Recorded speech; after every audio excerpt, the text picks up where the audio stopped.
Oke, selanjutnya kita akan membahas mengenai kapasiti strategi atau strategi kapasitas dalam manajemen operasi. Nah, kapasitas sendiri ini dapat diartikan sebagai tingkat maksimum aktivitas produktif yang dapat dicapai oleh suatu operasi dalam kondisi yang normal. Dengan kata lain, kapasitas ini menunjukkan seberapa besar kemampuan suatu perusahaan untuk menghasilkan produk atau memberikan layanan dalam periode waktu tertentu. Namun penting untuk dipahami bahwa kapasitas itu nggak terlalu sama dengan output. Nah, hal ini karena jumlah output yang dihasilkan itu juga sangat dipengaruhi oleh permintaan adanya pasar. Jika permintaan rendah, maka perusahaan itu tidak menggunakan seluruh kapasitas yang dimilikinya. Namun dalam strategi operasi, strategi kapasitas ini menentukan beberapa hal penting. Yang pertama itu dari segi skala keseluruhan operasi, kemudian jumlah dan ukuran lokasi operasional dan juga aktivitas yang dilakukan pada setiap lokasinya, serta di mana lokasi fasilitas tersebut itu dapat ditempatkan. Dan juga perusahaan ini menyesuaikan kapasitasnya ketika terjadi perubahan permintaan pasar atau perubahan tingkat pesaing. Oleh karena itu, strategi kapasitas itu menjadi keputusan yang penting agar perusahaan itu bisa tetap bertahan untuk mampu memenuhi kebutuhan pasar yang secara efektif. Kemudian kita akan membahas mengenai capacity at 3 levels. Pada hal ini, kita tuh pengelolaan kapasitas nggak hanya terjadi pada tingkat strategi jangka panjangnya saja. Kapasitas strategi ini sebenarnya dikelola pada beberapa tingkat waktu dan operasi. Yang pertama yakni strategi level atau tingkat strategisnya. Pada tingkat ini, keputusan kapasitasnya ini bersifat jangka panjang, misalnya menentukan jumlah fasilitas, ukuran pabrik, dan juga teknologi yang digunakan. Yang kedua yakni tactical level atau yang tingkat menengahnya. Pada tahap ini, perusahaan itu mulai menyesuaikan kapasitas dengan kondisi permintaan di pasar. Contohnya itu perencanaan tenaga kerja, kemudian pengaturan shift kerja atau pengelolaan jumlah staf. Yang ketiga adalah operational level atau tingkat operasionalnya. Pada tingkat ini, keputusan kapasitas ini terjadi dalam kegiatan sehari-hari dengan contoh misalnya membedakan staf dari satu ke bagian lainnya dengan cara mengatur penggunaan fasilitasnya. Dan yang terpenting untuk dipahami di sini adalah bahwa keputusan pada tingkat bawah dibatasi oleh keputusan pada tingkat yang lebih tinggi. Artinya keputusan operasional itu harus tetap mengikuti kapasitas strategis yang telah ditentukan sebelumnya. Oke, selanjutnya kita akan membahas mengenai overall level of operation capacity, yaitu tingkat kapasitas operasional secara keseluruhan. Nah, salah satu pertanyaan utama dalam strategi kapasitas ini adalah seberapa besar kapasitas operasi yang harus dimiliki oleh suatu perusahaannya. Nah, pertanyaan ini sebenarnya terlihat sederhana, tetapi dalam praktiknya ini cukup kompleks karena dipengaruhi oleh berbagai faktor seperti kondisi pasar, sumber daya yang dimiliki, dan juga perusahaan serta posisi persaingan di industri. Kemudian dalam pengambilan keputusan kapasitas terdapat 3 jenis keputusan utama yang berdasarkan jangka waktunya. Yang pertama ini adalah keputusan strategis yang menentukan kapasitas jangka panjang seperti pembangunan fasilitas ataupun investasi teknologi. Yang kedua yakni keputusan jangka menengah, yaitu yang berfokus pada penyesuaian kapasitas terhadap perubahan permintaan, misalnya itu dengan menambah tenaga kerja atau menggunakan subcontracting. Dan yang ketiga yakni keputusan jangka pendek, yaitu pengaturan penggunaan sumber daya sehari-hari dengan cara seperti penjadwalan staf ataupun penggunaan fasilitas. Nah, ketiga jenis keputusan ini saling berkaitan satu sama lain dengan memastikan operasi perusahaan dalam berjalan secara efektif. Yang keempat, kita akan membahas materi mengenai forecast demand atau peramalan permintaan. Nah, peramalan permintaan ini biasanya menjadi titik awal dalam menentukan kapasitas operasi perusahaan. Nah, perusahaan ini mencoba memperkirakan beberapa besar permintaan di masa depan untuk menentukan kapasitas yang diperlukan. Sebagai contoh, jika sebuah hotel ini memperkirakan akan ada permintaan sekitar 500 kamar per malamnya. Nah, maka hotel tersebut bisa mungkin akan membangun fasilitas dengan kapasitas sekitar 500 kamar tersebut.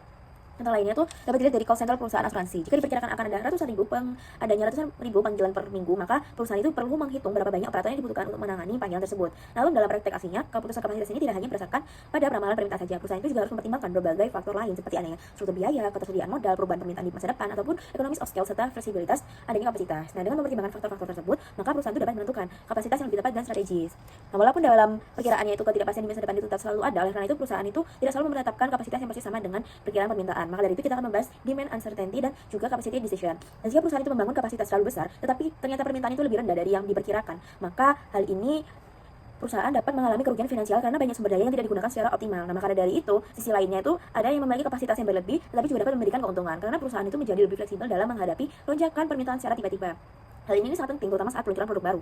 Karena jika perusahaan itu tidak mampu memenuhi permintaan di awal, maka masa pasar itu bisa hilang dan sulit untuk memperoleh kembali. Nah, menariknya dalam beberapa kondisi tertentu perusahaan itu justru sengaja membatasi pasokan. Strategi ini disebut dengan scarcity strategy. Nah, yaitu strategi kelangkaan di mana keterbatasan produk dapat meningkatkan nilai dan juga harga produk tersebut di pasar. Namun strategi ini dapat berhasil jika perusahaan itu memiliki posisi pasar yang kuat dan persaingan yang terbatas.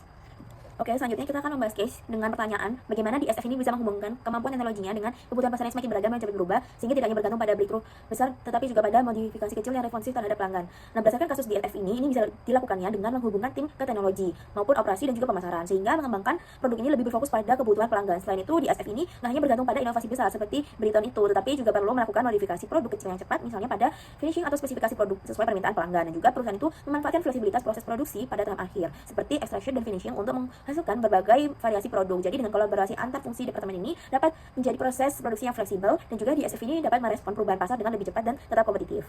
Selanjutnya kita akan membahas change in demand, long term or short term demand. Dalam merencanakan kapasitas produksi, perusahaan tidak hanya melihat seberapa besar permintaan, tetapi juga permintaan itu terjadi dalam jangka waktu berapa lama. Kadang permintaan dalam jangka pendek bisa sangat tinggi, tetapi belum tentu bertahan lama. Sebaliknya, permintaan saat ini bisa saja masih kecil, tetapi diprediksi akan meningkat di masa depan. Nah, di sini perusahaan itu harus membuat keputusan penting. Apakah kapasitas produksi dibuat untuk memenuhi permintaan tinggi jangka pendek atau cukup mengikuti permintaan yang stabil dalam jangka panjang? Keputusan ini biasanya dipengaruhi oleh faktor seperti skala ekonomi atau economies of scale dan seberapa mudah perusahaan menambah atau mengurangi kapasitas produksi. Jadi, menentukan kapasitas awal itu tidak bisa asal-asalan karena akan memengaruhi biaya dan strategi perusahaan ke depannya. Baik, selanjutnya yaitu long term demand lower than short term demand. Dalam beberapa kasus, terutama saat peluncuran produk baru, permintaan di awal bisa sangat tinggi karena efek tren atau rasa penasaran konsumen. Namun setelah beberapa waktu, permintaan biasanya akan menurun dan menjadi lebih stabil. Dalam kondisi ini, perusahaan harus mempertimbangkan apakah investasi untuk kapasitas besar dapat tertutupi oleh keuntungan selama periode permintaan tinggi tersebut. Jika kapasitas terlalu besar sementara permintaan akhirnya menurun, perusahaan itu bisa mengalami pemborosan kapasitas dan biaya yang tinggi. Namun, jika kapasitas terlalu kecil, perusahaan bisa kehilangan peluang pasar dan pesaing dapat memanfaatkan kondisi tersebut untuk mengambil pangsa pasar. Nah, selanjutnya yaitu short term demand lower than long term demand. Ada juga kondisi ketika permintaan saat ini masih rendah tetapi diperkirakan akan meningkat dalam jangka waktu yang panjang. Dalam situasi seperti ini, perusahaan itu harus memutuskan apakah akan langsung membangun kapasitas produksi yang besar atau menunggu sampai permintaan benar-benar meningkat. Jika produksi dalam kapasitas besar bisa menurunkan biaya per unit karena skala ekonomi, maka membangun kapasitas besar sejak awal bisa lebih menguntungkan dalam jangka panjang. Selain itu, kapasitas yang lebih besar juga bisa dimanfaatkan untuk meningkatkan volume produksi, menurunkan harga atau menarik lebih banyak pelanggan sehingga pangsa pasar perusahaan dapat bertambah. Nah, selanjutnya akan membahas the availability of capital. Keputusan untuk menambah kapasitas juga sangat dipengaruhi oleh kemampuan perusahaan dalam menyediakan dana atau modal. Walaupun sebuah produk memiliki peluang pasar yang besar dan diprediksi menghasilkan keuntungan yang tinggi, perusahaan itu belum tentu mampu membiayai investasi yang diperlukan untuk meningkatkan kapasitas produksi secara besar-besaran. Sumber pendanaan seperti pinjaman, penjualan saham, atau investor juga dapat membantu. Tetapi masing-masing juga memiliki risiko, misalnya meningkatnya beban utang atau berkurangnya kepemilikan perusahaan. Karena itu, beberapa perusahaan memilih untuk meningkatkan kapasitas secara bertahap sesuai dengan kemampuan finansialnya, meskipun ada risiko pesaing masuk ke pasar lebih cepat. Nah, selanjutnya yaitu the cost structure of capacity increments, break-even points. Hal ini penting dalam strategi kapasitas karena memahami hubungan antara kapasitas produksi, jumlah produksi yang sebenarnya, dan keuntungan perusahaan. Nah, setiap penambahan kapasitas biasanya akan menambah biaya tetap yang harus dibayar meskipun kapasitas tersebut tidak digunakan secara penuh. Selain itu, ada biaya variabel yang akan meningkat sesuai dengan jumlah produksi. Jika kapasitas terlalu besar tetapi tidak dimanfaatkan secara optimal, total biaya yang dikeluarkan bisa lebih besar daripada pendapatan yang diperoleh. Oleh karena itu, dalam beberapa kondisi perusahaan justru memilih untuk tidak memenuhi seluruh permintaan pasar agar tetap berada pada tingkat produksi yang lebih menguntungkan. Selanjutnya saya akan membahas tentang economic of scale. Jadi economic of scale adalah kondisi ketika biaya rata-rata per unit itu menurun seiring meningkatnya volume produksi atau kapasitas operasi. Nah, hal ini itu terjadi karena biaya tetap dapat dibagi ke jumlah output yang lebih besar sehingga biaya per unitnya itu menjadi lebih rendah. Nah, untuk beberapa penyebab economic of scale antara lain itu pembagian biaya tetap ke volume produksi yang lebih besar, kemudian efisiensi operasional dari penggunaan teknologi atau fasilitas yang lebih besar dan terintegrasi, kemudian spesialisasi tenaga kerja dan proses yang meningkat pada operasi berskala besar, kemudian ada efisiensi investasi fasilitas karena biasanya biaya pembangunan itu tidak selalu meningkat secara proporsional dengan kapasitas. Nah, namun ketika organisasi itu menjadi terlalu besar, dapat muncul diseconomy of scale, yaitu kenaikan biaya akibat kompleksitas organisasi, koordinasi yang sulit, serta komunikasi yang rumit. Nah, intinya semakin besar skala operasi, biasanya biaya per unitnya itu menurun sampai ke titik tertentu, tetapi jika terlalu besar, itu juga dapat menimbulkan inefisiensi. Selanjutnya ada flexibility of capacity provision. Jadi, flexibility of capacity provision adalah kemampuan organisasi untuk menyesuaikan kapasitas produksi secara fleksibel sesuai dengan perubahan permintaan. Nah, strategi ini itu memungkinkan perusahaan menyiapkan kapasitas tambahan di masa depan tanpa harus menginvestasikan seluruh sumber daya. Nah, contohnya itu ketika perusahaan membangun gedung atau fasilitas yang lebih besar dari kebutuhan saat ini, tetapi hanya memasang sebagian peralatan terlebih dahulu. Nah, ketika permintaan meningkat, perusahaan tinggal menambah mesin atau teknologi tanpa perlu membangun fasilitas baru. Nah, pendekatan ini itu memiliki beberapa keuntungan. Yang pertama, dia memudahkan ekspansi kapasitas di masa depan. Kemudian yang kedua itu mengurangi biaya pembangunan ulang ketika permintaan meningkat. Kemudian yang ketiga itu memberikan fleksibilitas dalam menghadapi ketidakpastian pasar. Nah, namun strategi ini juga memiliki resiko karena sebagian besar investasi itu dilakukan sebelum permintaan benar-benar pasti. Selanjutnya saya akan membahas the number and size of sites. Jadi bagian ini itu membahas keputusan mengenai berapa banyak lokasi operasi yang harus dimiliki perusahaan dan seberapa besar masing-masing lokasi tersebut. Untuk keputusan ini itu merupakan kompromi antara faktor pasar dan faktor sumber daya operasi. Nah, beberapa pertimbangannya itu contohnya faktor pasar. Untuk distribusi geografis permintaan, jika pelanggan itu tersebar luas, perusahaan itu mungkin membutuhkan banyak lokasi kecil. Nah, kemudian tingkat layanan yang diharapkan. Jadi untuk lokasi yang dekat dengan pelanggan itu biasanya dapat mempercepat layanan. Selanjutnya ada faktor operasional. Untuk faktor operasional sendiri itu ada economic of scale. Jadi fasilitas besar itu biasanya lebih efisien secara biaya. Kemudian ada biaya pasokan dan transportasi. Jadi semakin jauh dari pasar, biasanya biaya distribusi itu dapat meningkat. Nah, akibatnya perusahaan itu harus memilih antara sedikit lokasi besar, yakni biaya operasional lebih rendah tetapi waktu pengiriman lebih lama, atau banyak lokasi kecil, yakni layanan itu lebih cepat tetapi biaya operasionalnya lebih tinggi. Dalam dunia operasi dan produksi, perubahan kapasitas adalah keputusan strategis yang sangat penting. Kapasitas menentukan seberapa banyak output yang bisa dihasilkan, dan kapan kapasitas itu diubah akan berdampak langsung pada kepuasan pelanggan, efisiensi biaya, dan daya saing perusahaan. Yang pertama, time of capacity change atau kapan kapasitas diubah. Keputusan waktu perubahan kapasitas itu tidak bisa sembarangan. Ada dua kelompok faktor utama yang mempengaruhinya. Yang pertama ada sumber daya operasi atau operations resource. Ini mencakup kemampuan perusahaan untuk beradaptasi, lead time perubahan kapasitas, berapa lama waktu yang dibutuhkan untuk menambah atau mengurangi kapasitas, dan skala ekonomi. Kayak semakin besar kapasitas, semakin rendah biaya per unitnya.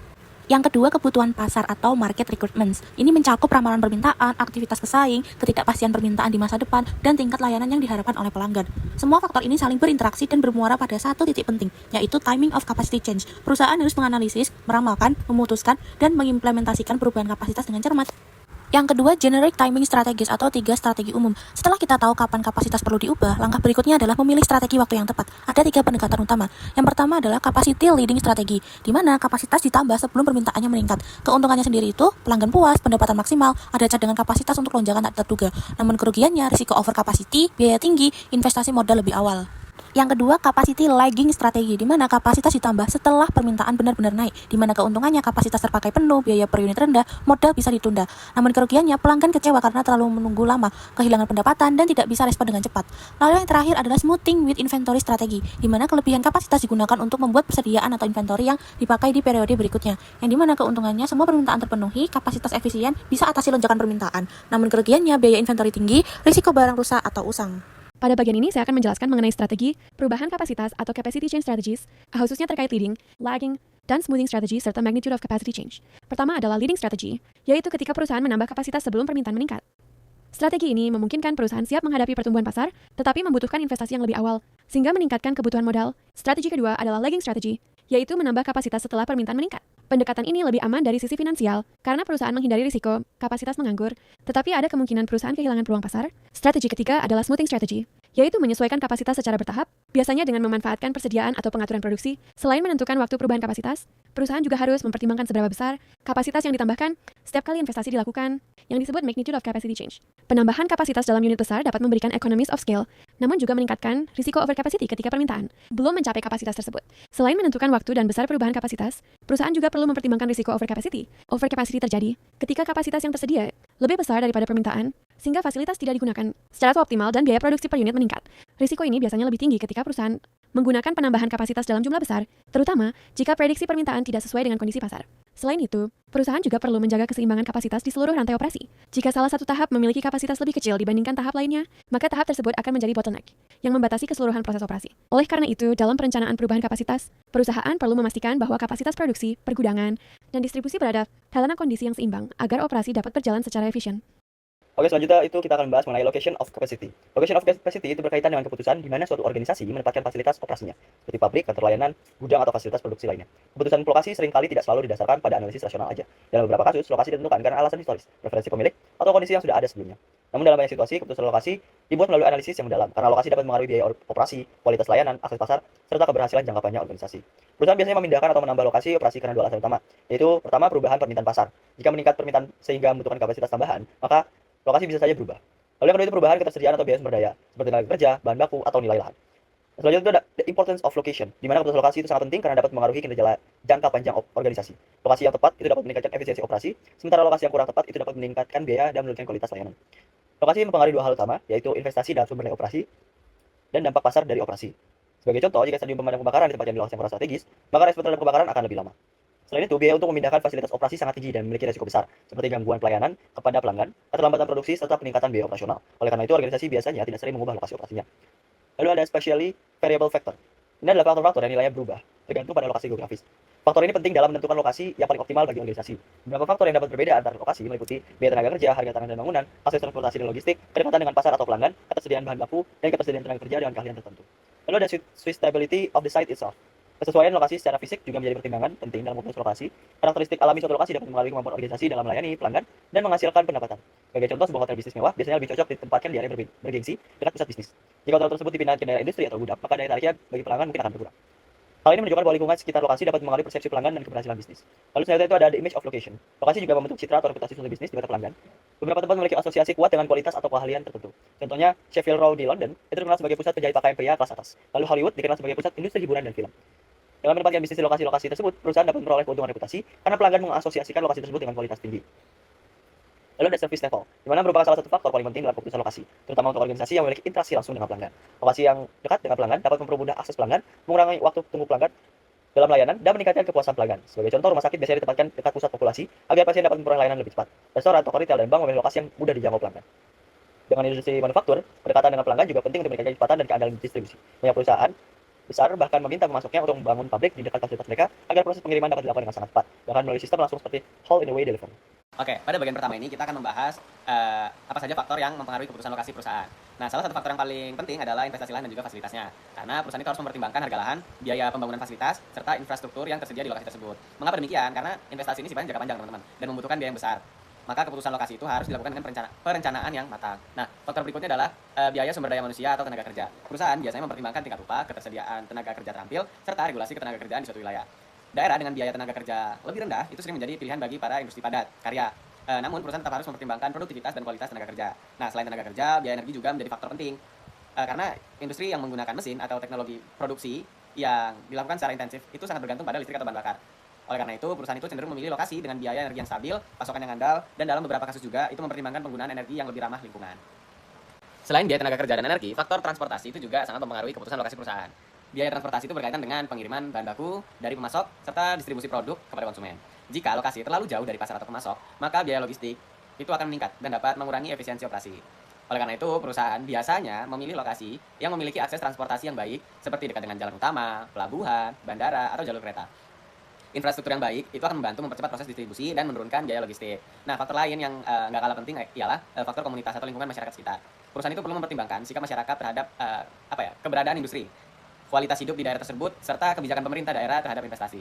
Lingkungan sosial yang mendukung itu dapat menciptakan hubungan yang baik antara perusahaan dan masyarakat, pun juga nanti bisa membantu menjaga stabilitas operasional perusahaan. Dalam era globalisasi, keputusan lokasi tidak hanya terjadi di dalam satu negara, tetapi juga melibatkan perpindahan operasi antar negara. Nah, salah satu praktik yang banyak dilakukan perusahaan adalah offshoring, yaitu memindahkan sebagian kegiatan produksi ke negara lain yang memiliki biaya produksi yang lebih rendah, terutamanya di biaya tenaga kerja. Namun dalam beberapa tahun terakhir ini muncul tren reshoring, yaitu memindahkan kembali kegiatan produksi ke negara asal perusahaan. Hal ini itu dipengaruhi oleh meningkatnya biaya tenaga kerja di negara tujuan offshoring, biaya transportasi global yang cukup besar, serta perkembangan teknologi otomatisasi yang mengurangi ketergantungan terhadap tenaga kerja murah. Nah, overall secara umum keputusan lokasi memiliki sifat yang strategis karena melibatkan investasi besar dan berdampak jangka panjang bagi perusahaan. Oleh karena itu, keputusan ini harus mempertimbangkan berbagai faktor seperti biaya sumber daya, kondisi pasar, lingkungan sosial, serta efisiensi rantai pasok agar perusahaan dapat beroperasi secara optimal dalam jangka panjang. Latar belakang dari kasus ini berawal dari kondisi industri serat sintetis yang sangat kompetitif dan sangat dipengaruhi oleh perkembangan teknologi serta persaingan harga. Delta Synthetic Pipes itu merupakan perusahaan yang memiliki strategi operasi yang cukup unik, yaitu hanya memproduksi satu rangkaian produk utama pada suatu waktu. Jadi produk perusahaan ini telah berkembang dari Teflon, terus kemudian ke Declon, dan saat ini di Britland. Selama beberapa tahun terakhir, Britland menjadi sumber utama pendapatan perusahaan.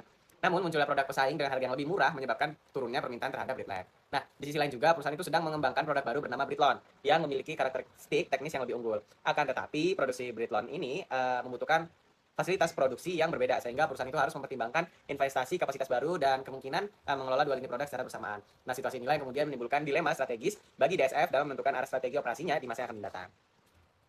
Oke, pada kasus Delta Synthetic Pipes, perusahaan selama ini tuh menerapkan strategi operasi yang sangat fokus, yaitu hanya mengandalkan satu produk utama pada satu periode. Nah, saat ini produk utama itu adalah Britland yang menyumbang sekitar 97% dari total pendapatan perusahaan. Strategi ini sebetulnya memberikan beberapa keuntungan, terutama dalam hal efisiensi produksi dan perusahaan teknologi produk secara mendalam. Namun, kalau kita lihat di sisi lain, ketergantungan pada satu produk juga menimbulkan risiko yang cukup besar. Nah, jadi ketika pesaing mulai menawarkan produk dengan harga yang lebih murah, permintaan terhadap Britland itu mulai menurun. Hal ini menunjukkan bahwasannya perusahaan itu menjadi sangat rentan terhadap perubahan kondisi pasar, baik dari sisi harga, teknologi, maupun inovasi dari pesaing. Jika melihat sejarah perusahaan, DSF ini sebetulnya pernah mengganti produk utamanya dari Teflon ke Declon, kemudian berganti lagi ke Britland. Nah, dari pola ini itu dapat disimpulkan bahwasannya inovasi merupakan kekuatan utama perusahaan. Namun ke depan, perusahaan itu perlu mengantisipasi perubahan-perubahan pasar lebih awal, serta juga harus mempertimbangkan diversifikasi produk agar resiko bisnis tidak terlalu bergantung pada satu produk saja. Oke, selanjutnya pertanyaan kedua. Pertanyaannya dengan ribuan kombinasi ekstrusi, finishing, dan packing, bagaimana DSF sebaiknya mengendalikan variety agar tidak menimbulkan inefisiensi, terutama menjelang masuknya Britland? Yang pertama, mengurangi variety yang tidak memiliki nilai tinggi. DSF dapat melakukan analisis produk menggunakan prinsip Pareto 80/20. Dalam kasus ini sudah diketahui bahwa sekitar 20% kode produk menghasilkan 80% output. Langkah yang bisa dilakukan itu mengidentifikasi produk dengan volume rendah dan kontribusi keuntungan kecil. Kedua, menghapus atau menggabungkan produk yang jarang dipesan. Dan ketiga, memfokuskan produksi pada varian yang paling sering diminta pelanggan. Dengan cara ini, perusahaan dapat menyederhanakan portofolio produk tanpa mengorbankan sebagian besar pendapatan. Nah, yang kedua itu menerapkan standarisasi dan modularisasi produk. DSF dapat mengurangi kompleksitas dengan standarkan komponen proses awal dan membiarkan variasi terjadi di tahap akhir produksi. Strateginya itu standarisasi polymer grades sehingga jumlah bahan dasar tidak terlalu banyak. Lalu menggunakan modular finishing dan packing sehingga variasi dapat dilakukan dengan perubahan kecil di akhir proses. Pendekatan ini dikenal sebagai postponement strategi, yaitu menunda diferensiasi produk hingga tahap akhir produksi. Yang ketiga itu mengelompokkan produk berdasarkan kebutuhan pasar. Variety dapat dikendalikan dengan mengelompokkan produk berdasarkan segmen pasar, seperti clothing, industry application, thermal, atau electric insulation. Setiap kelompok itu dapat memiliki kombinasi produk yang terbatas dan jelas sehingga proses produksi menjadi lebih terfokus. Yang keempat, menggunakan sistem produksi yang lebih terfokus atau focus production. Karena DSF sudah mengusung strategi focus production, perusahaan dapat menetapkan beberapa kombinasi exclusive finishing packing sebagai standar utama. Produksi produk khusus hanya berdasarkan pesanan khusus make to order. Hal ini akan mengurangi setup change dan perubahan konfigurasi mesin yang terlalu sering. Lalu kelima, mengenalkan produk spesial. Saat ini terdapat sekitar 10-12 produk khusus untuk pelanggan tertentu. Produk ini sebaiknya diproduksi hanya jika memberikan margin tinggi atau nilai strategis. Diproduksi dalam batch khusus agar tidak mengganggu aliran produksi utama. Lalu yang keenam itu ada integrasi antara produksi, teknologi, dan pemasaran. DSF juga perlu meningkatkan koordinasi antara operation, teknologi, sales, dan marketing. Tujuannya agar pengembangan variasi produk itu benar-benar berdasarkan kebutuhan pasar, bukan hanya kemampuan teknologi perusahaan. Pertanyaan pada case ini adalah bagaimana DSF dapat menyeimbangkan antara keunggulan teknis produk Britlin dengan tekanan harga dari produk pesaing yang lebih murah di pasar global. Untuk menjawab hal tersebut, DSF dapat melakukan beberapa strategi. Pertama adalah product innovation, yaitu dengan mengembangkan produk baru Britlin yang memiliki kekuatan serta kemampuan isolasi yang lebih baik. Hal ini memungkinkan DSF untuk memasuki pasar yang lebih besar, seperti pasar industri dan insulasi. Kedua adalah operational efficiency, di mana perusahaan perlu meningkatkan efisiensi produksi dan memanfaatkan fasilitas dengan biaya produksi yang lebih rendah agar tetap kompetitif dari sisi harga. Ketiga adalah market segmentation, yaitu dengan menyesuaikan strategi pada setiap pasar. Pada pasar clothing yang lebih sensitif terhadap harga, perusahaan perlu menjaga efisiensi biaya. Sedangkan pada pasar industri dan insulasi, DSF dapat lebih menonjolkan keunggulan teknis produknya. Dengan kombinasi strategi tersebut, DSF dapat tetap mempertahankan keunggulan teknologinya sekaligus menghadapi tekanan harga di pasar global. Selanjutnya, pertanyaan nomor 4, sejauh mana Britlin dengan sifat teknis yang lebih unggul dapat membuka peluang baru di pasar insulasi dan industri, serta bagaimana strategi positioning yang tepat agar tidak sekedar mempertahankan pangsa pasar di clothing. Britlin memiliki karakteristik teknis yang lebih unggul dibandingkan Britland, terutama dalam hal kekuatan, ketahanan panas, dan kemampuan isolasi listrik. Keunggulan ini membuka peluang besar di sektor industri dan insulasi yang membutuhkan material dengan performa tinggi, spesifikasi teknis yang ketat. Berbeda dengan pasar clothing yang lebih sensitif terhadap harga dan tren, pasar industri cenderung lebih stabil dan berorientasi pada kualitas serta keandalan produk. Untuk memanfaatkan peluang ini, DSF perlu melakukan strategi positioning yang berbeda dengan pendekatan sebelumnya. Jika selama ini DSF menempatkan diri sebagai produsen serat sintetis untuk kebutuhan pakaian, maka Britlin harus diposisikan sebagai solusi teknis untuk aplikasi industri. Strategi ini bisa dilakukan dengan beberapa langkah, yaitu yang pertama, rebranding produk, menekankan fitur teknis Britlin dalam komunikasi pemasaran seperti ketahanan suhu tinggi dan isolasi listrik. Lalu yang kedua, segmentasi pasar, fokus pada sektor industri seperti otomotif, konstruksi, dan elektronik. Yang ketiga, kemitraan strategis, menjalin kerjasama dengan distributor baru atau produsen komponen industri untuk memperluas akses pasar. Lalu yang terakhir, diferensiasi harga dan layanan, menawarkan nilai tambah seperti layanan teknis, konsultasi aplikasi, atau garansi performa. Dengan positioning yang tepat, Britlin tidak hanya mempertahankan pangsa pasar lama, tetapi juga membuka ceruk pasar baru yang lebih menjanjikan secara jangka panjang. Pertanyaan selanjutnya, apakah DSF sebaiknya membangun lini baru Britlon atau mengonversi lini Britlin yang ada mengingat biaya, lead time, dan resiko operasional? Nah, serta bagaimana keputusan ini akan mempengaruhi fleksibilitas jangka panjang? Nah, dalam kasus DSF, jika perusahaan itu memilih konversi lini, biaya investasinya itu lebih rendah, yaitu sekitar 3 juta pound. Namun, keputusan ini akan mengurangi kapasitas produksi Britlin yang akan meningkatkan resiko operasional jika permintaan produk lama masih tinggi. Sebaliknya, membangun lini Britlon baru itu membutuhkan biaya yang lebih besar, yaitu sekitar 4,8 juta pound. Tetapi, opsi ini itu tidak mengganggu produksi Britlin dan memberikan kapasitas tambahan bagi perusahaan. Nah, karena kedua opsi itu memiliki lead time yang sama, yaitu sekitar 2 tahun, faktor utama yang perlu dipertimbangkan adalah resiko operasional dan fleksibilitas jangka panjang. Oleh karena itu, keputusan yang lebih strategis itu adalah membangun lini Britlon yang baru. Dengan cara ini, DSF itu dapat memproduksi 2 jenis produk sekaligus dan memiliki fleksibilitas yang lebih besar untuk menyesuaikan produksi dengan perubahan permintaan pasar di masa depan. Selanjutnya yaitu pertanyaan ke-6, haruskah setiap pabrik memproduksi kedua produk atau lebih baik dibuat centers of expertise, dan bagaimana pembagian peran antar site dapat meningkatkan efisiensi dan inovasi? Setiap pabrik tidak harus memproduksi kedua produk sekaligus, akan lebih efektif jika perusahaan mengembangkan centers of expertise, yaitu setiap site lebih fokus pada produk atau kemampuan tertentu. Karena proses produksi Britland dan Britlon tidak bisa dilakukan pada satu line yang sama, sehingga jika setiap pabrik dipaksa memproduksi keduanya, biaya investasi dan kompleksitas operasionalnya akan menjadi lebih besar. Dengan membuat pusat keahlian, misalnya satu pabrik lebih fokus pada Britline dan pabrik lain pada Britlon, perusahaan bisa meningkatkan efisiensi produksi, mengurangi perubahan proses yang rumit, dan memaksimalkan penggunaan teknologi di masing-masing pabrik. Nah, berikut pembagian peran antar site yang dapat membantu meningkatkan inovasi. T-site dapat berperan sebagai pusat pengembangan teknologi dan koordinasi operasi karena di sana terdapat sumber daya teknis utama perusahaan. Chicago dapat difokuskan pada pengembangan perbaikan proses dan peningkatan produktivitas karena sebelumnya sudah menunjukkan keberhasilan dan melakukan inovasi teknologi secara bertahap. Sementara Hamburg dapat berperan sebagai pusat produksi yang melayani pasar Eropa dan menangani variasi produk tertentu. Dengan pembagian seperti ini, setiap pabrik dapat mengembangkan keahlian masing-masing sehingga perusahaan menjadi lebih efisien sekaligus lebih inovatif dalam menghadapi perubahan pasar. Oke, selanjutnya kita akan membahas case dengan pertanyaan bagaimana DSF ini bisa menghubungkan kemampuan teknologinya dengan kebutuhan pasar yang semakin beragam dan cepat berubah, sehingga tidak hanya bergantung pada breakthrough besar, tetapi juga pada modifikasi kecil yang responsif terhadap pelanggan. Nah, berdasarkan kasus DSF ini bisa dilakukannya dengan menghubungkan tim ke teknologi maupun operasi dan juga pemasaran, sehingga mengembangkan produk ini lebih berfokus pada kebutuhan pelanggan. Selain itu, DSF ini nggak hanya bergantung pada inovasi besar seperti Briton itu, tetapi juga perlu melakukan modifikasi produk kecil yang cepat, misalnya pada finishing atau spesifikasi produk sesuai permintaan pelanggan. Dan juga perusahaan itu memanfaatkan fleksibilitas proses produksi pada tahap akhir, seperti extraction dan finishing untuk menghasilkan berbagai variasi produk. Jadi dengan kolaborasi antar fungsi departemen ini dapat menjadi proses produksi yang fleksibel, dan juga DSF ini dapat merespon perubahan pasar dengan lebih cepat dan tetap kompetitif.